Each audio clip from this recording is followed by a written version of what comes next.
It does. I slur a little bit from time to time, but this is the new voice, the voice that works. Really? Yeah, the one that I had before I actually got shot and went through that actual altercation was only strong enough to make people aware of me in the 10-block radius that I grew up in musically. And this voice is the one the world have embraced. Do you think you sing better with the shrapnel? Absolutely. Would you recommend it as a course of action? Well, no, I wouldn't actually recommend it. I think I should get myself shot just to put a bit of gravel in the old voice. No, and you already got a little bit with that accent. You know, you got your own little sound going on. What did it teach you, the whole experience? Because it clearly, as you say, clarified things. Right. You know, this was a moment where you probably shouldn't have survived, but right. You did. How did you change your life afterwards? Well, it teaches you to be persistent, because the record companies, they didn't answer the phone anymore, you know, and I had to figure out how to generate interest for myself as an artist on my own. There's also something I think very important to you, which has helped, and that's your son. And when we come back after the break, I want to talk to you about him, because you turned out to be a much better dad than your dad.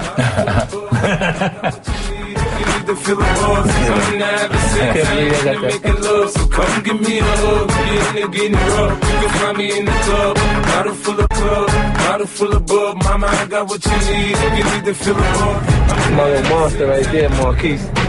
So, Jay, that's the guy I work for right there. Hey, look at the camera, Paul. Yeah. Really, my son is the reason why I started rapping. Give myself a chance to try something different, because he was coming, you know what I mean? I was going to jail not every other summer. It's a clip from the documentary, The New Breed. Tell me about your son, because how old is he now? He's 15. 15 years old. Yeah. Do you ever imagine you have a son of 15? No, he's actually, he's like 5 in that clip. What kind of boy is he? Oh, man, he's just a total better version of me. You know, he has some of the same mannerisms. He's competitive. He plays high school football. You know, and when I actually play with him, because I'm physically active, I run around, I'm trying to stay in shape and everything, so I go play with him. He swears he's going to actually beat me. Now he's actually better than me. Now, but, you know. What do you say to him about your life before he came along? Well, he has an understanding of it because, you know, his mom and I explained to him the circumstances of how things were before that. Like, he was there when I actually was shot in the house. He heard it, but he didn't know what was going on, you know. So later he saw the aftermath of it, like me in the hospital, you know. Difficult for a boy. How old was he then? Yeah, he was 6, maybe? Yeah, about 6 years old, and he went through some personal issues. Like, people don't understand why I didn't actually let go of the situation easy, but it affected him in a different way, and that made me even angrier. Because after the process, when I healed, he still had issues. Like, sometimes he used to actually, it's almost like he's asleep, but he's crying at the same time. And I got to sit and shake him until he, like, wakes up. And then, like, that was, like, right after he would go through, like, little things like that. Cause it was a very traumatic thing for him to go through. Has it mellowed you, do you think, being a father? Yeah, definitely. Are you just calmer, do you think? Absolutely. He is completely been my motivation. Since, like, he motivated me to go in a different direction because I didn't feel like anyone would take care of him if I wasn't around to take care of him. And I wanted the relationship that I didn't have with my father, with him. So he was, like, my priority early on. Like, and then now they live in a different area, but I see him. I get a chance to see him a lot, visit him. You wrote this book, Playground, about bullying. Right. Were you ever actually bullied yourself or not?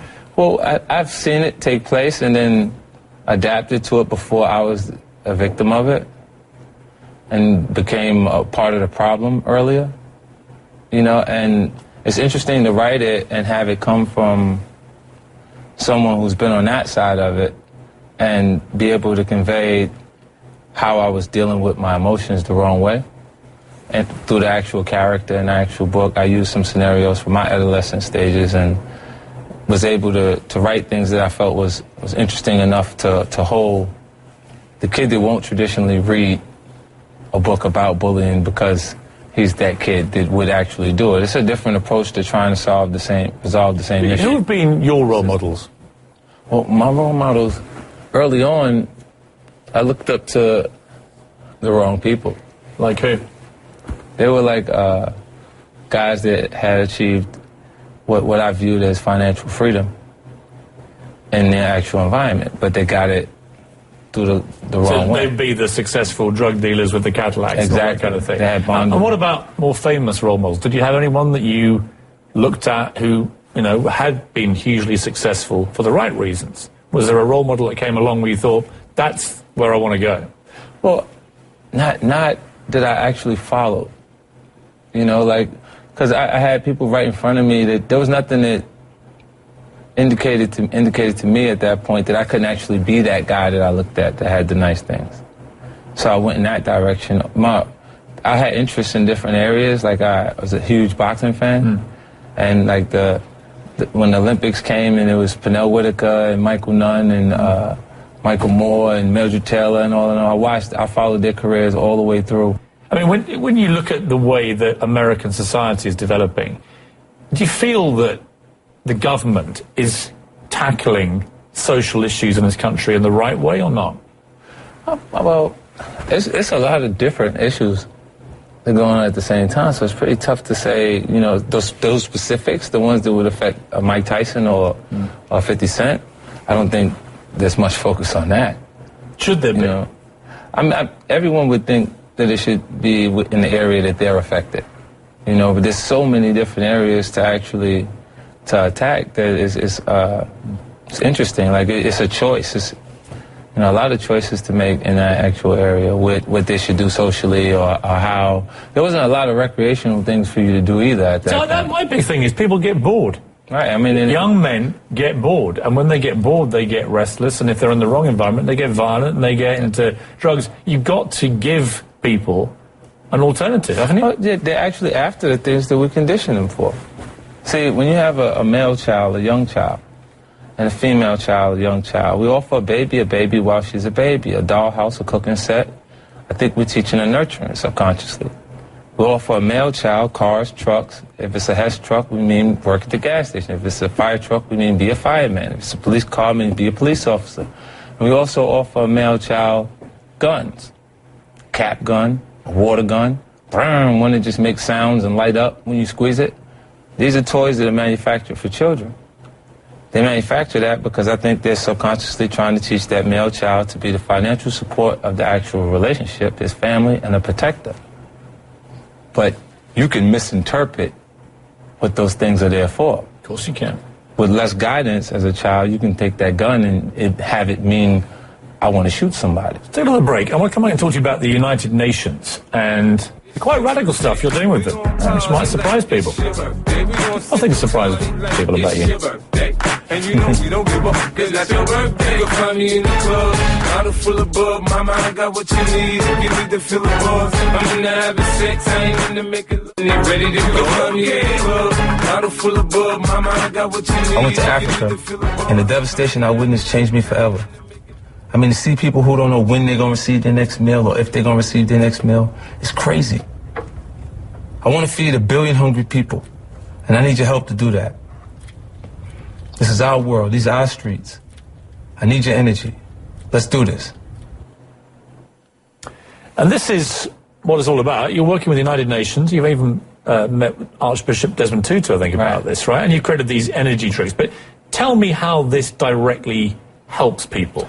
Well, the actual model is like the Tom Shoe model, where it's 1 for 1. Every bottle of this actual energy drink that's sold, a meal is being provided through the World Food Program. And so what do they sell for?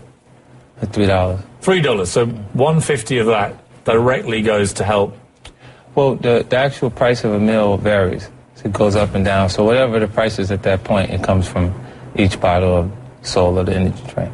That seems to me the sensible way to get rich, powerful people to make a difference. Exactly. And I also think that when you have an opportunity to do a project like Street King, and it comes from the right place because you actually seen it. Like, I've grown up in low-income housing here in America, and then I experienced something in Africa that's far more extreme than that. It makes everything that I said that made logical sense out of why I was involved with those activities not make any sense to me. Right, because the kind of terrible hunger, poverty you thought you were in, Right. compared to what you saw when you went to Africa, It doesn't make sense. is wealth and prosperity. It's unbelievable. It doesn't make sense. It's like the people that you would think are the worst batch of people that we have. Our hardened criminals, right? Those people know exactly when they're receiving their meal.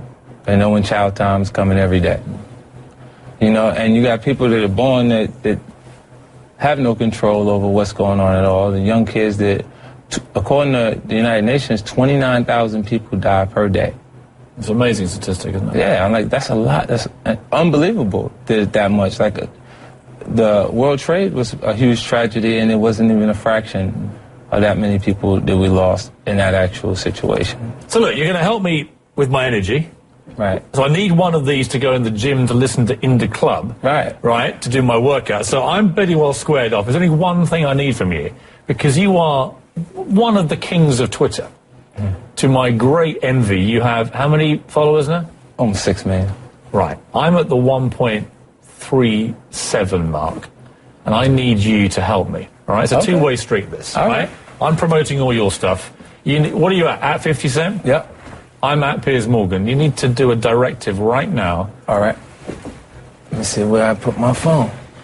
I do it right now. I want to see a live tweet ordering Okay. your followers to follow me. Okay. And you can add, best interview I've ever done. Should it be appropriate or inappropriate? It can be anything you like, as long as the general gist of it is that Okay. they have to follow me. There you go. Go on. Go on. 6 million. This is how it works, right? That's it, This 6 is how I get a million. bit of the Fiddy power. They're going to go. Fantastic. Fantastic. Come back, will you? Because I find your views interesting. All right. You're not like the average boring politician. It's cool. I got to pop in every now and then. No, you just become a regular guest. Just come in whenever you feel strongly about something. Okay. All right? You got a deal? I can sit back there while we bring the boring politician. Yes!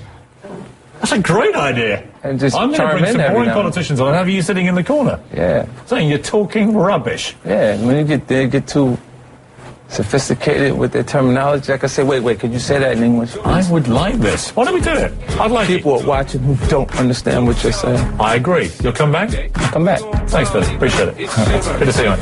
Pleasure. My pleasure. That's 50 Cent. Your birthday, and you know we don't give up, cause that's your birthday. You'll find me in the club, bottle full of bub. Mama, I got what you need. You need to feel the buzz. I'm in the having sex.